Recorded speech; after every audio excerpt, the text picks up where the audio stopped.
Hi friends, இன்றைக்கி பார்த்தீங்கன்னா ஒரு அன்ஸ்டிச்டு மெட்டீரியல் தான் பார்க்க போகிறோம். இது பார்த்தீங்கன்னா நல்ல ஒரு ரெட் அண்ட் பிங்க் காம்பினேஷனில் இருக்கக்கூடிய ஒரு மெட்டீரியலு. சாட்டின் மெட்டீரியல் தான். இது எதுக்காக யூஸ் பண்ண போகிறோம் அப்படின்னாக்கா, ஸ்கர்ட்டுக்காக நான் இந்த மெட்டீரியலை நான் ரெடி பண்ணியிருக்கேன். இதை 4ஆக மடித்து போட்டு வச்சுருக்கிறேன். இந்த மெட்டீரியல் பார்த்திங்கன்னா எல்லா கிளைமேட்டுக்கும் யூஸ் ஆகும். இதை இன்னர் வேராகவும் யூஸ் பண்ணிக்கலாம். அது வீட்டில் நம்ம ஃப்ரீயாக இருக்கையில் யூஸ் பண்ணுறதுக்கும் பண்ணிக்கலாம். ரொம்ப சில்கி அண்டு ஸ்மூத்தாகவும் இருக்கும். கிளைமேட்டுக்கு ஏற்ற மாதிரியும் இருக்கும்.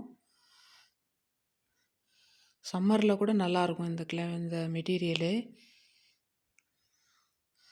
இதை அடுத்து வர வீடியோவில் இதை எப்படி மார்க் பண்ணுறோன்றதை காமிக்கிறேன். ஓகே, பாய்.